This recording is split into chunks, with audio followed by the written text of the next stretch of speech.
সকালে ঘুম থেকে উঠেই আজকে আবারও আমার দাওয়াতি রান্নার প্রিপারেশন শুরু হয়েছে। তো প্রথমেই আমি ফ্রিজ থেকে মাংস বের করে ভিজিয়ে নিচ্ছি, যাতে অন্যান্য কাজ শুরু করতে করতে মাংসটা ডিফ্রস্ট হয়ে যায়। এখানে প্রতি টুকরায় 2 কেজি করে মোটামুটি 6 কেজি মতো মাংস আছে। আর আমার গত 2 সপ্তাহ আগে হাতে একটু ডিপ হয়ে খোঁচা লেগে কেটে গিয়েছিল। সেই কাটাটায় যে কি পরিমাণ ভুগছি, পানি টানি একটু নাড়াচাড়া করলেই মনে হয় যেন কাঁটাটা আবার নতুন করে জেগে ওঠে। গতকাল রাত্রে রান্নাবান্না যতটুকু পেরেছি শেষ করে রেখেছিলাম। তো ঘুমাতে যাওয়ার আগে চটপটি ফুচকার জন্য ডাবলি ভিজিয়ে রেখেছিলাম। সেটা সারা রাত ধরে ভিজে একদম টোপা টোপা হয়ে আছে। ডাবলিগুলোকে খুব পরিষ্কার করে ধুয়ে নিয়ে হালকা একটু বেকিং সোডা দিয়ে সেদ্ধ বসিয়ে দিলাম। এবার আমি চটপটির জন্য, তারপরে টুনা কাবাব করব, এগুলোর জন্য একবারে আলু ছিলে নিচ্ছি, আলুগুলোকে সেদ্ধ করে নিব।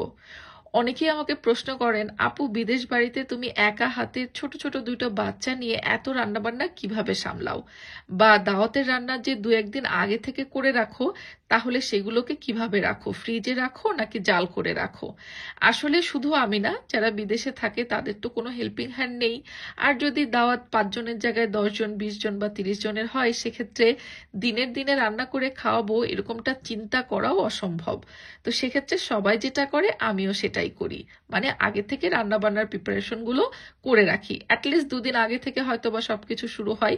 ডিপেন্ড করে আসলে কতজন মানুষের আয়োজন হচ্ছে, কত বড় আয়োজন হচ্ছে সেগুলোর উপরে। তো যেটা করি, যেমন ধরেন মাছের আইটেম বা যে আইটেমগুলো টাটকা খেতে বেশি মজা লাগে, সেগুলো দাওয়াতের দিন সকালবেলা করি।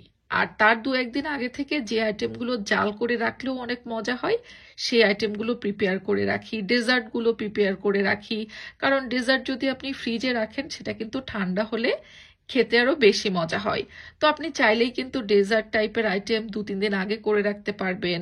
তারপরে এই যে ধরেন গরুর মাংস বা খাসির মাংস, হাঁসের মাংস, এই মাংসগুলো যদি আপনি একটু জ্বালিয়ে খান তাহলে আরো বেশি মজা হয়।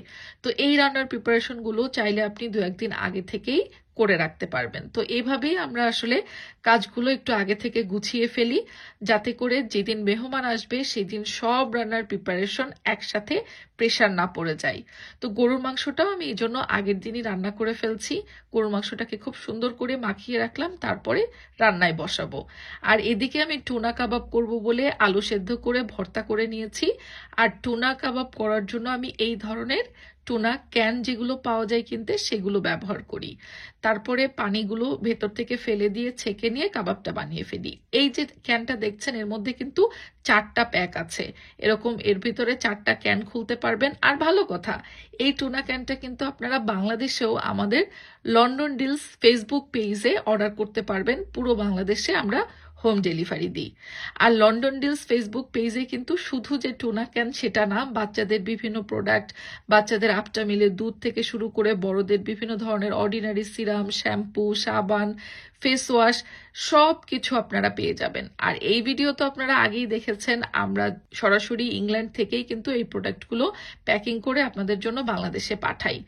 আর পূজা উপলক্ষে অফার চলছে, তাই আর দেরি না করে আজকে কিন্তু লাস্ট ডে আমাদের, যদি অফার এক্সটেন্ড না করি তাহলে আপনারা অর্ডার করতে পারবেন বাংলাদেশে লন্ডন ডিলস ফেসবুক পেজ থেকে।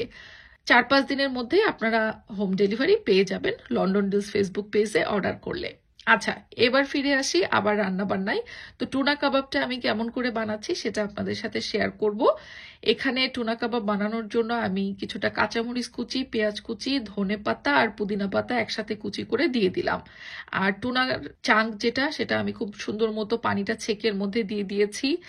আলু সেদ্ধ দিয়েছি, আর দিয়েছি হচ্ছে পাউরুটি। পাউরুটিটা একটুখানি পানিতে ভিজিয়ে পানিটা হালকা চিপে এর মধ্যে দিয়ে দিলাম। গরম মশলার গুঁড়া আর ভাজা জিরার গুঁড়া দিয়েছি, আর দিব সামান্য একটু লেবু। আর প্রথমে কিন্তু একটু আদা কুচিও দিয়েছিলাম। টুনা কাবাবে আদা কুচি যদি একদম মিহি করে কুচি করে দেওয়া যায়, তাহলে কিন্তু টুনার যে এক্সট্রা একটা গন্ধ গন্ধ অনেকে ফিল করতে পারেন, সেটা কিন্তু একদমই থাকে না। আর সাথে লেবুর রস তো মাস্ট। সাথে দিয়েছি হচ্ছে 2টা ডিম ভেঙে আর কিছুটা লবণ।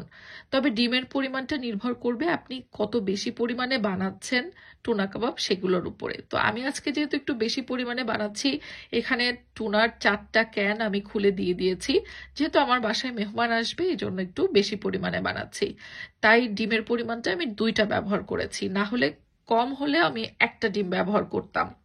এই যে পাউরুটিটা দিয়েছি আর দিয়েছি ডিম, এই দুটা কিন্তু এই কাবাবটা বাইন্ডিংসের কাজ করবে, মানে তেলে ভাজার সময় এটা আর খুলে আসবে না। ডিম এবং এই পাউরুটিটা অবশ্যই দেওয়ার চেষ্টা করবেন কাবাবে, তাহলে দেখবেন খুব সুন্দর মতো আঠালো একটা বাইন্ডিংস তৈরি হয়ে যাবে ভেতরে। তো এভাবে আমি টুনা কাবাবগুলো গোল গোল করে সবগুলো বানিয়ে নিয়ে নর্মাল ফ্রিজে রেখেছিলাম 20-25 মিনিটের জন্য, যাতে এটাকে একটু সেট হয়ে যায়। আমি কিন্তু এই টুনা কাবাবটা আলাদা করে কোনো ধরনের কোটিং দিব না, মানে ডিমের কোটিং বা ব্রেড ক্রামসের কোটিং, কোনো কোটিংই দিব না, ডিরেক্ট এভাবেই কিন্তু ভেজে নিব।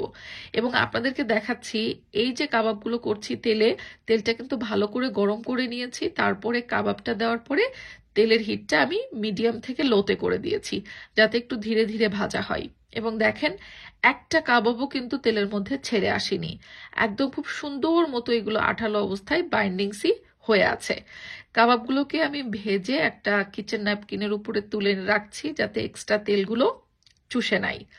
আচ্ছা, কাবাবের পর্ব তো শেষ হয়ে গেল, এবার আমি ডিম সেদ্ধ বসিয়েছি চটপটি ফুচকার জন্য, আর কিছুটা আলু সেদ্ধ আলাদা রেখেছি, এটাও ফুচকার ডাবলিতে যাবে বলে।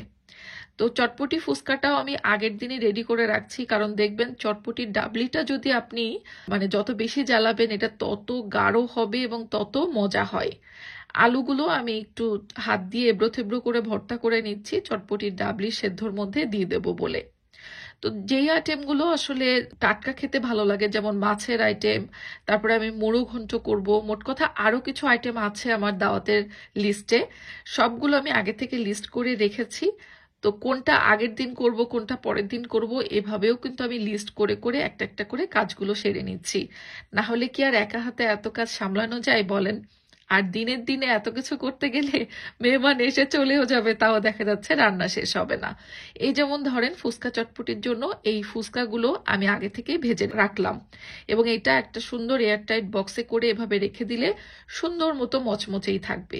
বাট এই ফুচকাটা যদি আমি মেহমান আসার পরে ভাজতে যেতাম তাহলে সময় কোথায় পেতাম বলেন? তো এইভাবেই আমি প্ল্যানিং করে কাজ ভাগ করে নেই, যে কোন কাজগুলো 2-1 দিন আগে থেকে করে রাখা যায় সেগুলো সেরে ফেলি আগে থেকেই।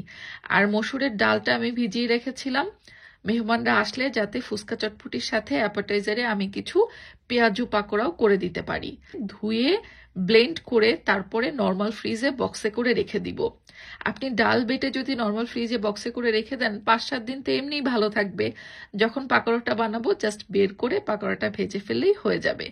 তো আজকের মতো আমার দাওয়াতি প্রিপারেশন এই ছিল।